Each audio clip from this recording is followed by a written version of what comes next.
Bismillahirrahmanirrahim. Al-afatul khamisata asyarata, bahaya lisan yang ke-15, yakni al-ghibah, membicarakan keburukan orang lain. Qad nassallahu subhanahu wa ta'ala ala dhammiha fi kitabihil karim. Sungguh Allah telah menggariskan dalam kitabnya, yakni celaan terhadap orang yang menggunjing. Wa syabbaha sahibaha bi akili lahmil maitati, dan menyamakan pelakunya sama dengan makan bangkai. Dalam surat Al-Hujurat ayat ke-12 Allah berfirman, a'udzubillahi minasyaitonir rajim, bismillahirrahmanirrahim. Ya ayyuhalladzina amanu ijtanibu katsiran minadh-dhann inna ba'dadh-dhanni ismu wa la tajassasu wa la yaghtab ba'dukum ba'dha ayuhibbu ahadukum an ya'kula lahma akhihi maytan fakarihtumuh wattaqullaha innallaha tawwabur rahim.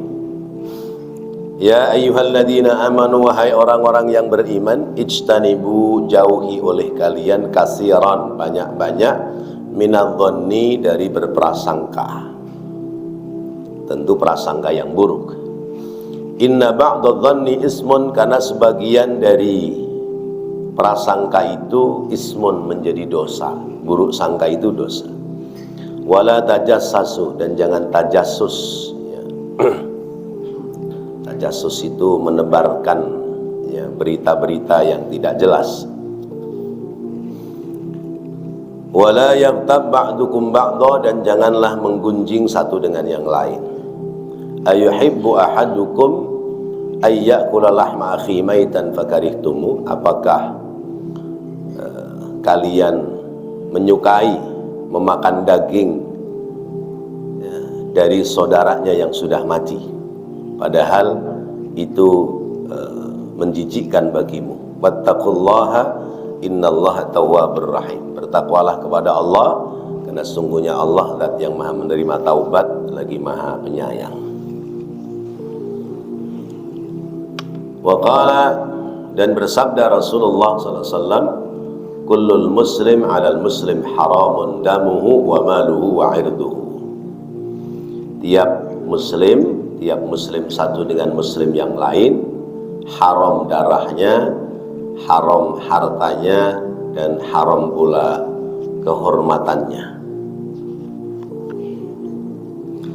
Bapak-bapak, hadirin dan saudara, ribah, menggunjing, membicarakan keburukan orang lain. Apa sih ribah itu? Identifikasinya atau definisinya, al-ghibatu dzikruka akhaka bima yakrahuhu. Ya, ribah itu menyebutkannya kamu terhadap saudaramu yang lain, ya, atas apa-apa yang tidak disukai kalau didengar ya. Ini kata Rasulullah begitu. Kamu menyebutkan keburukan orang lain kepada lain orang, itu namanya ribah. Ribah dari asal kata ghaib ya. Ghaib itu sesuatu yang tidak nampak, tapi kemudian ditampakkan kepada lain orang. Ini adalah larangan. Ini adalah larangan. Allah melarang kita untuk membicarakan keburukan orang lain kepada lain orang. Ada yang bertanya kepada Rasulullah, ya Rasulullah, kalau yang kami bicarakan itu kenyataan bagaimana? Kalau yang kamu bicarakan adalah sesuatu yang nyata, maka itu jatuh pada kategori ghibah.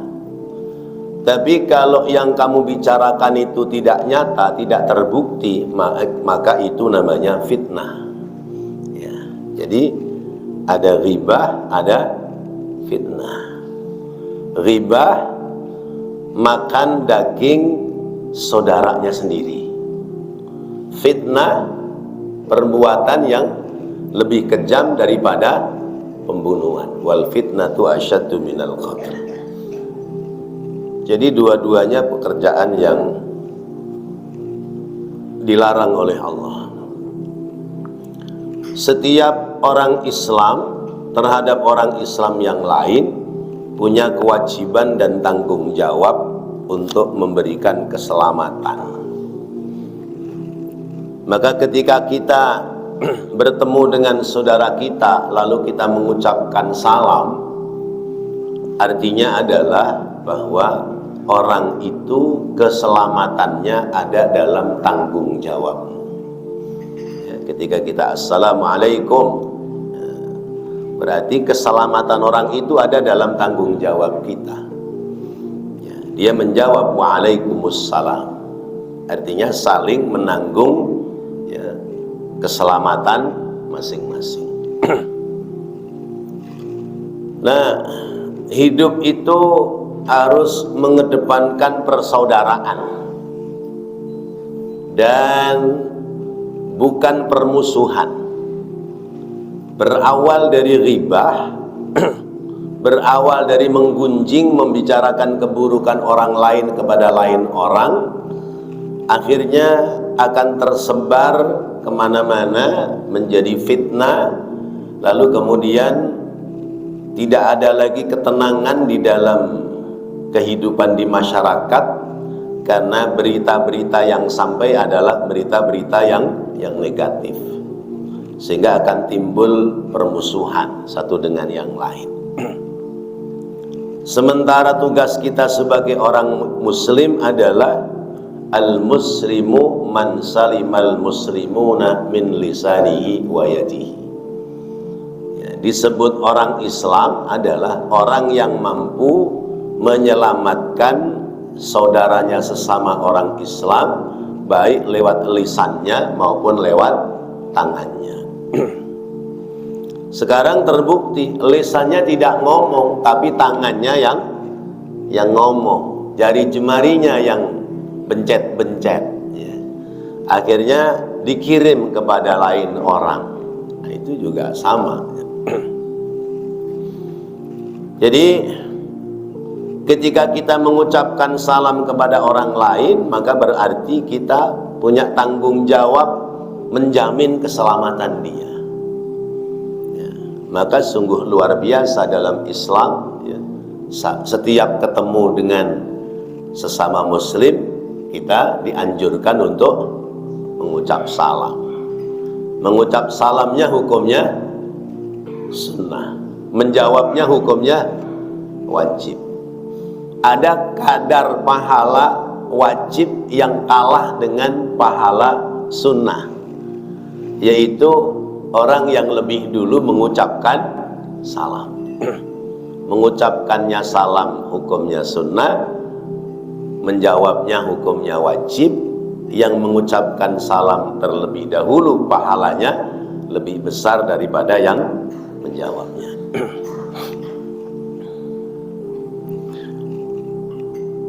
Maka menjadi paradok, menjadi bertentangan, ya, orang mengucapkan salam sesudah dijawab oleh yang diucap salam, tapi ketika yang diucapin salam itu pergi dari dirinya, lalu kemudian orang itu menggunjing kepadanya.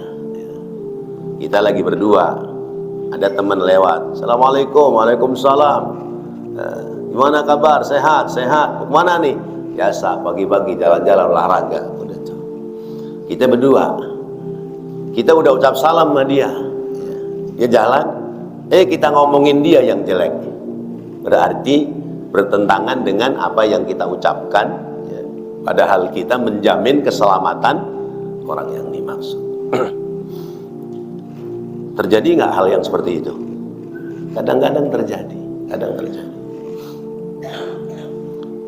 Jangankan orangnya sudah pergi jauh, orangnya masih dekat situ aja, kalau ada hal-hal yang tidak nyaman langsung disampaikan. Maka tugas kita adalah bagaimana membangun keselamatan, menciptakan persaudaraan di antara kita. Bagaimana akan terbangun tali persaudaraan manakala ada unsur-unsur hikit, ya, ada unsur kebencian dalam diri sehingga senang menggunjing orang lain.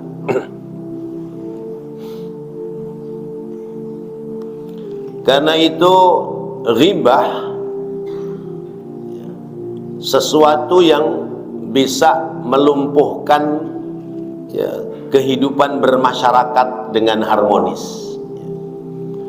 Kalau masyarakat itu sudah senang bisik-bisik tetangga, senang membicarakan keburukan orang lain ke lain orang, terus nanti lain orang dibicarakan keburukannya juga pada lain orang lagi,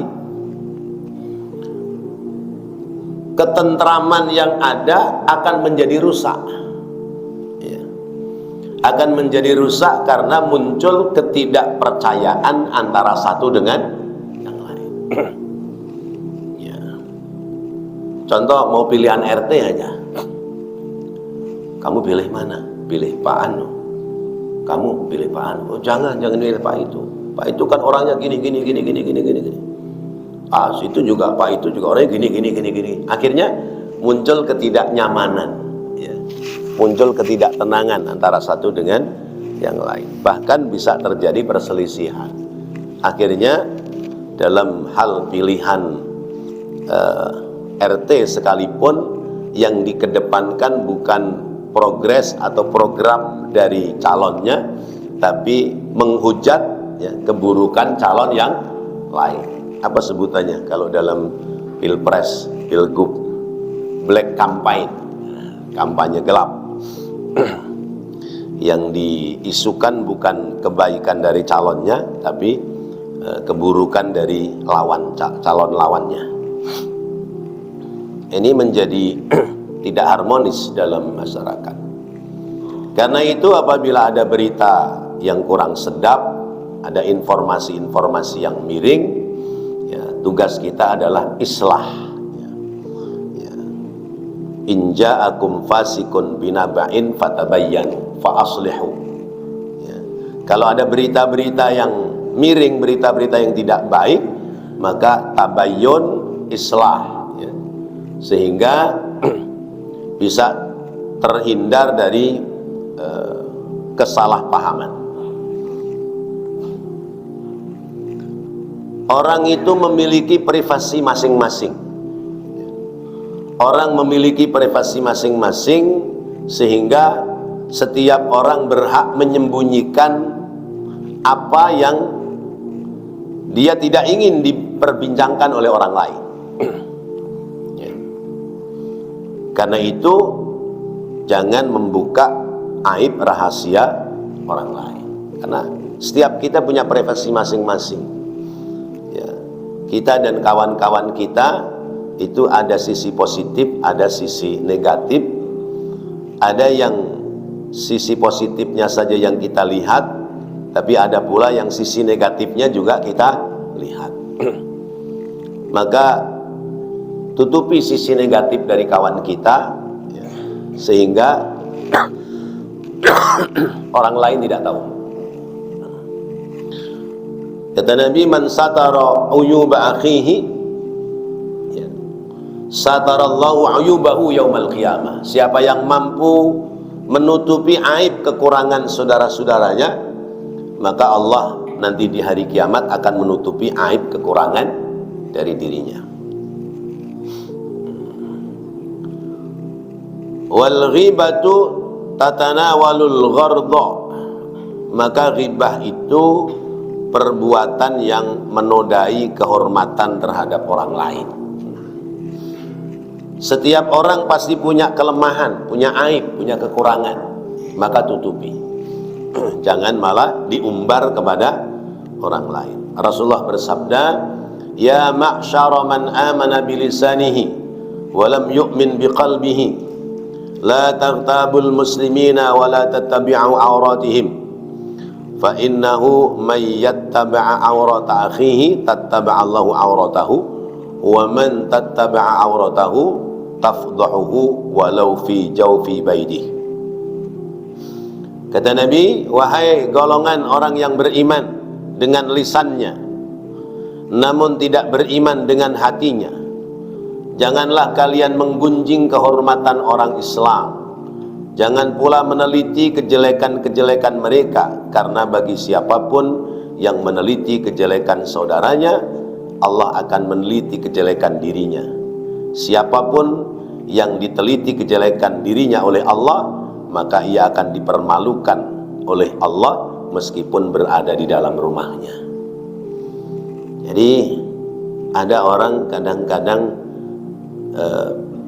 pandai berbahasa lisan tetapi tidak pandai mengelola hati.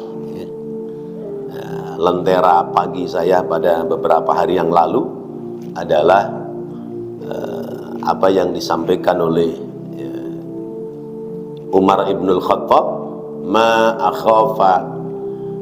akhwafu ma akhafu alayya ala hadhil ummati min alimin bil lisani wa jahilin bil qalbi. Yang aku takutkan dari umat ini adalah orang pintar bicara, pintar mengelola kata-kata, tetapi tidak pintar mengelola hati.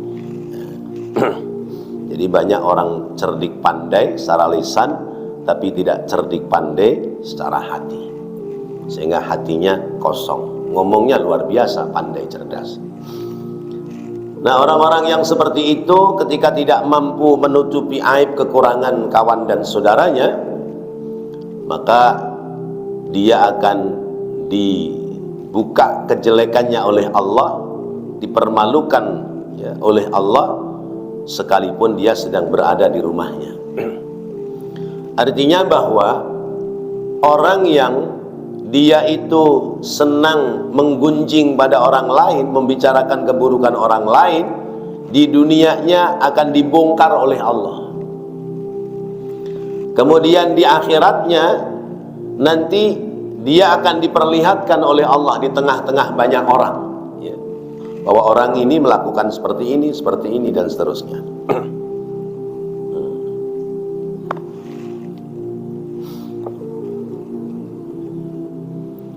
Maka hindari oleh kita ghibah, karena ghibah itu sesuatu yang buruk yang bisa merusak nilai-nilai tatanan dalam masyarakat. Apalagi yang dighibah ya, yang dibicarakan adalah orang-orang yang berkompeten dalam kehidupan di masyarakat ya.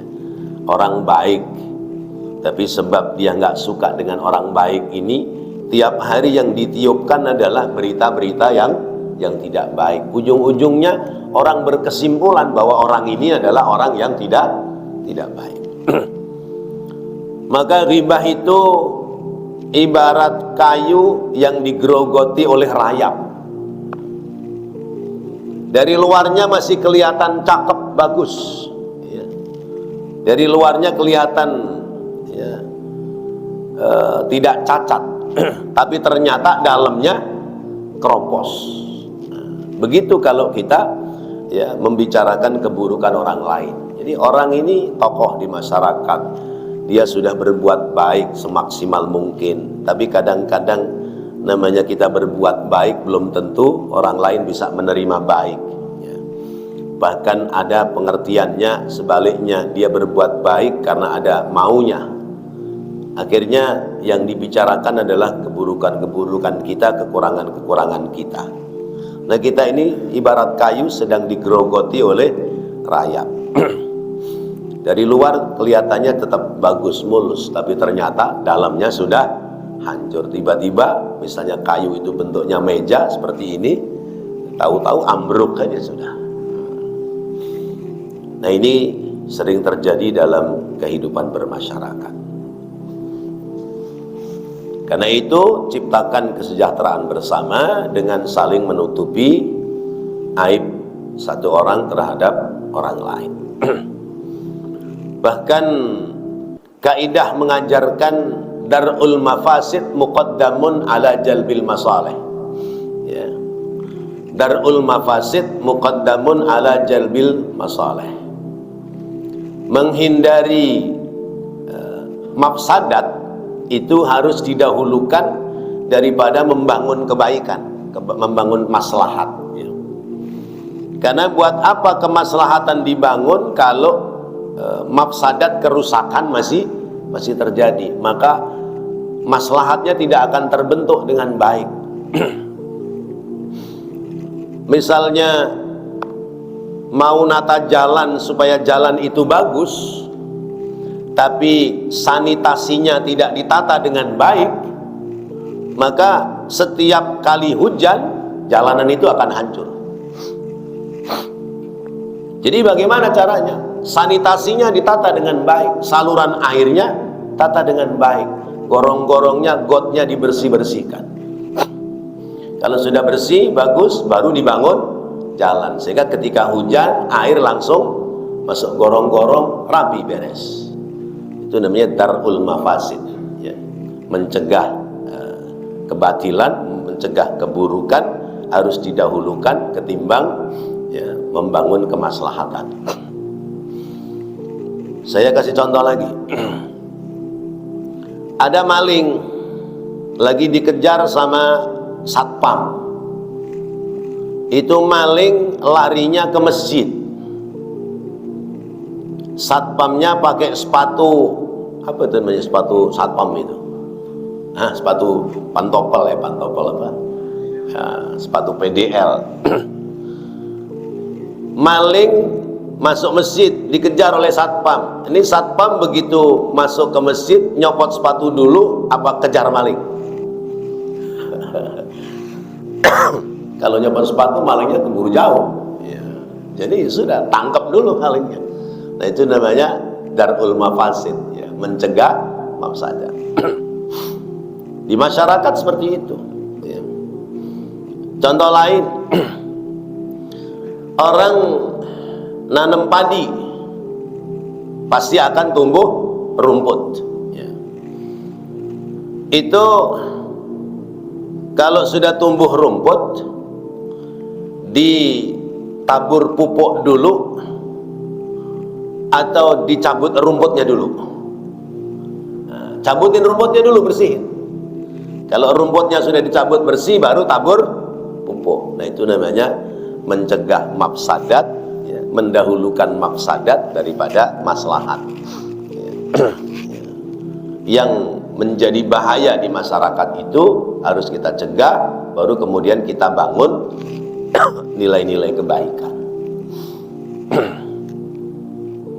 Menghindari terjadinya kerusakan harus didahulukan, ya, daripada membangun nilai-nilai kebaikan. Nah di masyarakat seperti itu, maka ada istilah sampah zahir, ya. Ada pula istilah sampah di masyarakat. Nah, kita membersihkannya dua-duanya.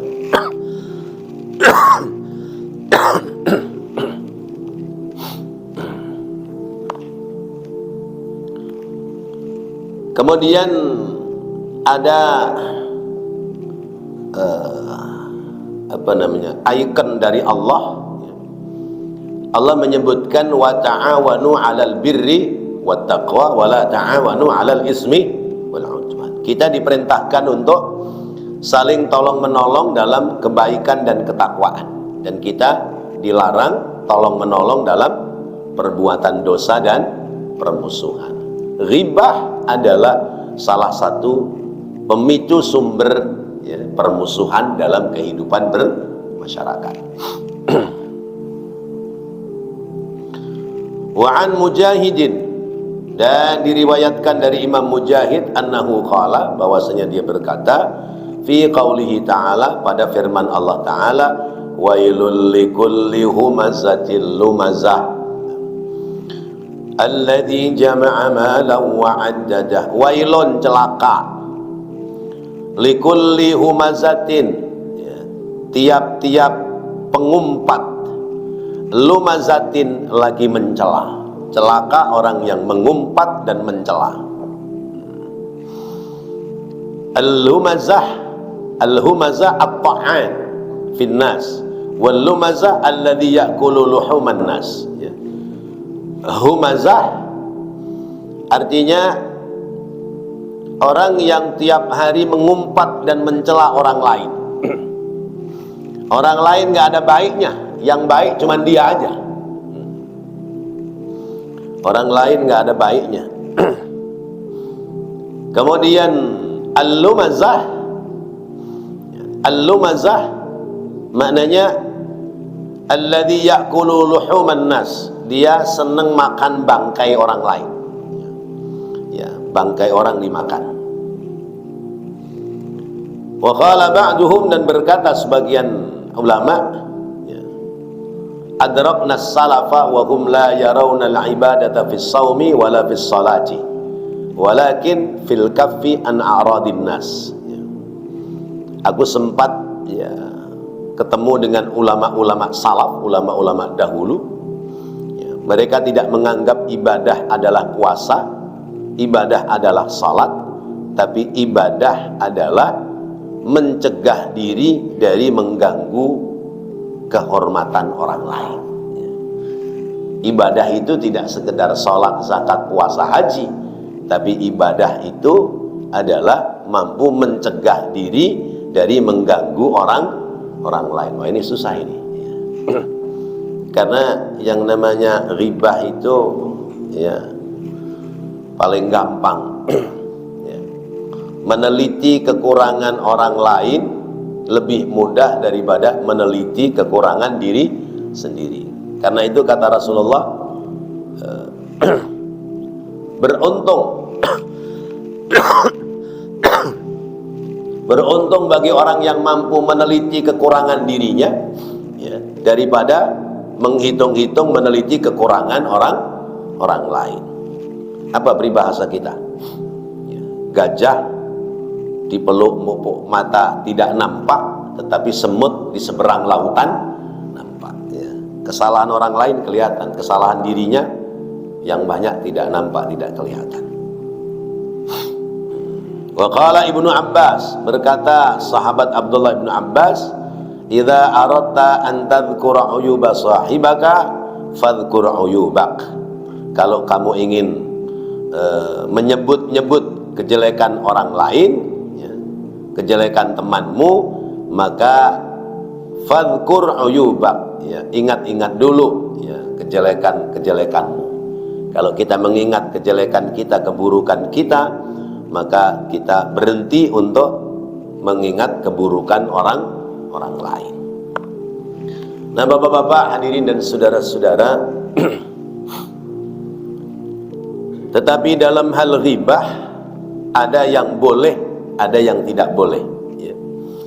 Ada ghibah itu batasan-batasan ghibah yang diperbolehkan. Nanti bahasanya masih panjang. Pertama, ghibah yang dibolehkan adalah meminta fatwa tentang hukum dengan menyebutkan kasus dan contohnya. Ya. Minta keterangan tentang hukum dengan menyebutkan kasusnya, contohnya. Contohnya adalah zaman Rasulullah ada perempuan namanya Hindun. Ya. Hindun ini datang kepada Rasulullah minta fatwa tentang suaminya yang bakhil, pelit. Ya. Suaminya bakhil. Ya. Ya. Suaminya bakhil, pelit. Jadi namanya Abu Sufyan. Lalu si Hindun minta fatwa kepada Rasulullah, ya Rasulullah, bagaimana menyikapi punya suami yang pelit? Boleh nggak mengambil harta suami tanpa sepengetahuan suami? Boleh apa enggak, Pak? Boleh apa enggak? Karena orang perempuan itu ya sering nemu duit, padahal nemunya di kantong suaminya. Tapi ngomongnya nemu, bapak lupa di kantong, ya. Dirogohin sama dia mau dicuci. Ya. Alhamdulillah nemu duit nih, tapi nemunya di kantong. Nah ini kan berarti Hindun ya menceritakan keburukan suaminya. Ya Rasulullah, suami saya itu bakhil, pelit. Terus bagaimana saya menyikapinya? Uang belanja nggak cukup.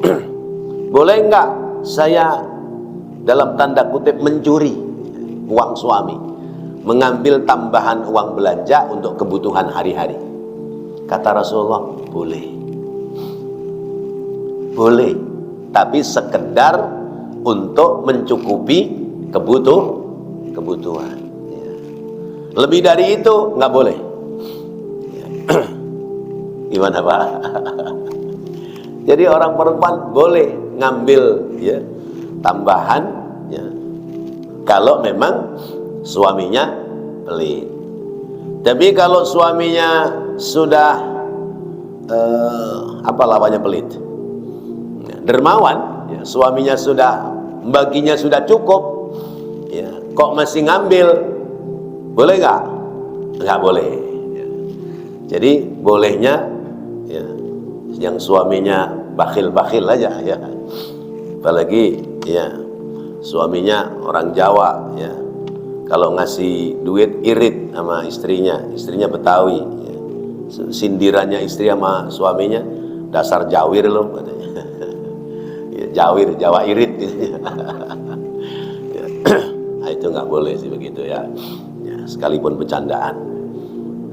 Artinya bagi seorang istri, kalau memang itu nafkah tidak mencukupi, maka boleh mengajukan minta tambahan nafkah.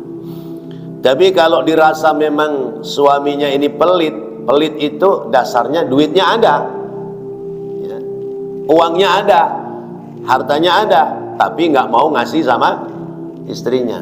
Nah itu boleh ngambil lebihan untuk sekedar nutupin kekurangan kebutuhan hari-hari.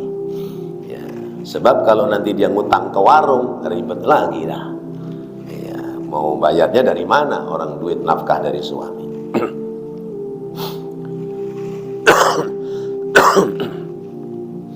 Atau misalnya minta fatwa. Saya punya saudara saya ini bandel. Ya. Saya datang kepada guru.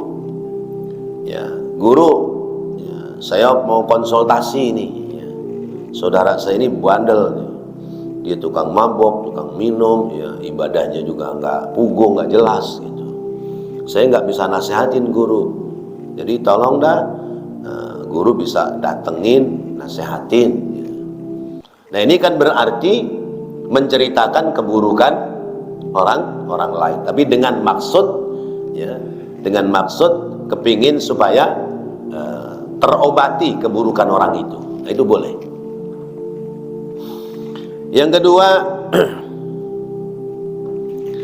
menyebutkan keburukan seseorang yang memang orang itu biasa melakukan keburukan. Ya. Misalnya begini, orang ini pokoknya setiap orang ini muncul pasti ada barang yang hilang. Nah, kalau dia nongol aja di kampung ini pasti ada yang hilang. Nah ini kita boleh ngomong sama orang-orang. Ya. Ini kudu waspada nih, si Fulan udah nongol lagi. Ya. Hati-hati nyimpen apa-apa.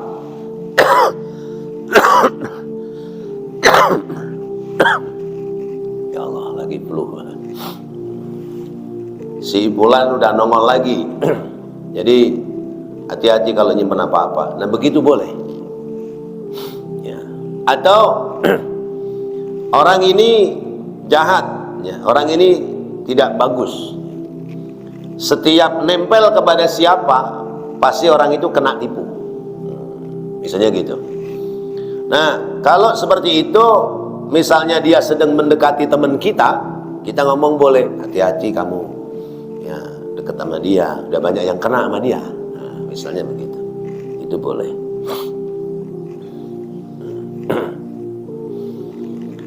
Yang ketiga, menyampaikan keburukan seseorang kepada yang berwenang, ya, mungkin ke RT, mungkin ke polisi, atau mungkin kemana, ya, supaya tidak terjadi hal-hal yang tidak diinginkan. Kita lihat ada pencuri, ya, kita nggak berani ngomong nih, tapi kita ada bukti CCTV. Kalau kita tangkap, misalnya dia preman di kampung ini, ya, pasti galakan dia. Nah, kita lapor ke polisi. Nanti pihak keamanan yang akan menyelesaikan. Nah, yang begitu boleh, ya. Karena ini kan kejahatan orang lain. Kalau dibiarkan, kejahatan itu akan merajalela.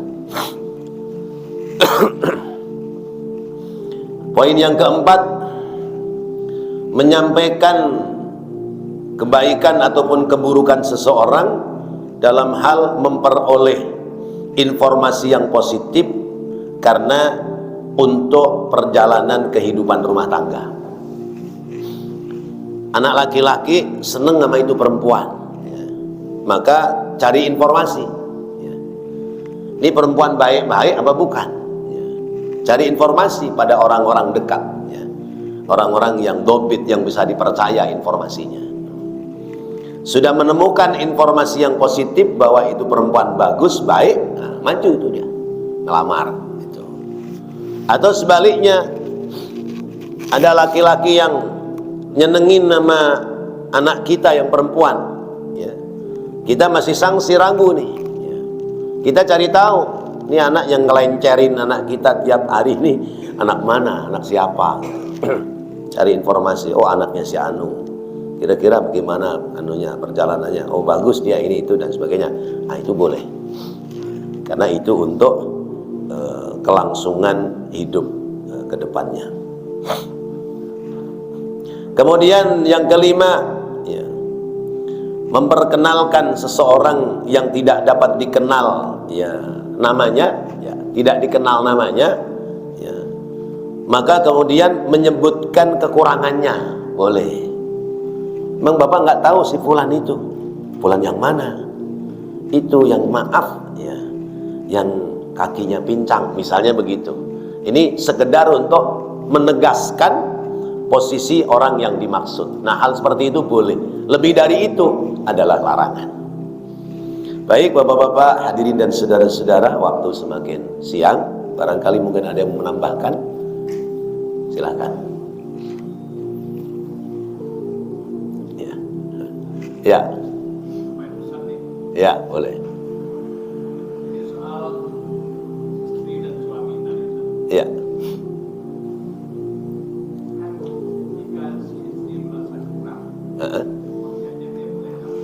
Ya. Ya.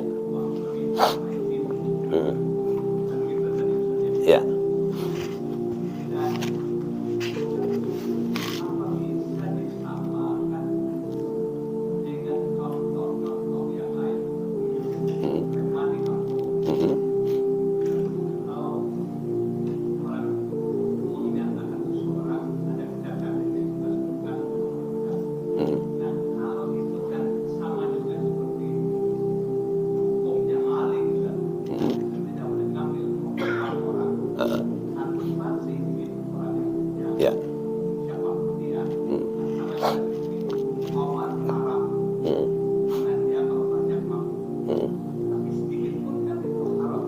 Betul.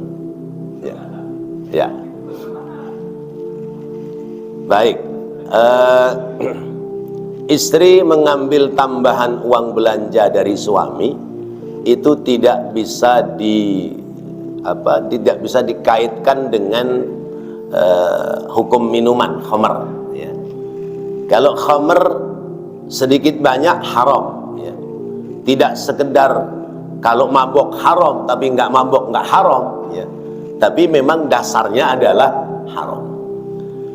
Adapun istri mengambil tambahan belanja, ya, dari harta suami, ini kan sesungguhnya untuk maslahat keluarga dia.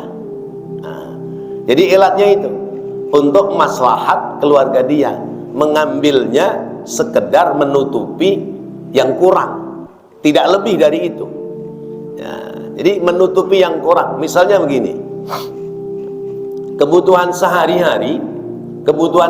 itu 100.000, dia ngasih nafkahnya 70.000. Sementara ini istri orang rumahan, orang yang tidak punya tambahan belanja dari mana aja, ya, beda kalau misalnya nafkah 70.000, kebutuhannya 100.000, tapi kontrakannya 20 pintu, itu mah nggak perlu ngambil tambahan dari suami. Ini tidak ada jalan lain, ya, kecuali ngambil tambahan dari harta suami.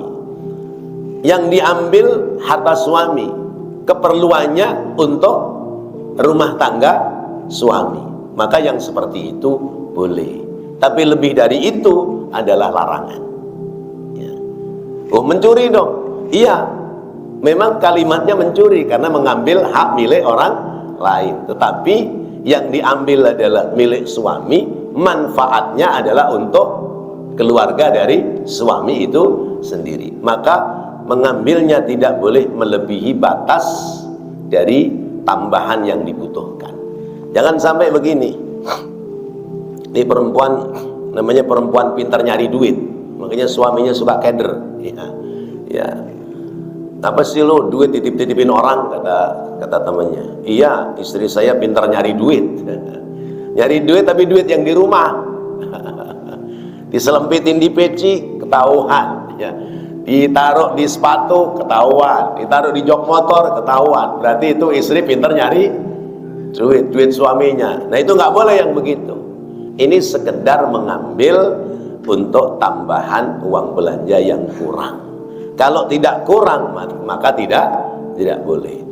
Apalagi kemudian mengambilnya untuk kebutuhan yang bukan primer, yang menjadi boros, maka sekalipun itu milik suami, maka istri menjadi berdosa karena berarti telah mendolimi harta suami. Tapi kalau untuk kebutuhan anak-anak yang memang kurang, itu tidak mendolimi. Justru suaminya yang dolim kepada istrinya. Demikian, Pak. Ilatnya maslahat. Iya, maslahat untuk keluarga suami itu sendiri. Sekarang kalau kebutuhannya tidak terpenuhi, istrinya ngutang ke sono kemari, ujung-ujungnya begitu nggak bisa bayar, ketahuan oleh suaminya. Ya, kalau suaminya orang baik, kalau suaminya ringan tangan, jadi masalah itu melebar. Gitu. Nah, tetapi tentu kalau masih ada jalan yang lebih baik, ya diupayakan ada jalan lain yang lebih baik. Tidak mesti kemudian bahasa orang kita ngentit duit suami, kan gitu ya. Demikian, Pak. Baik. Ya.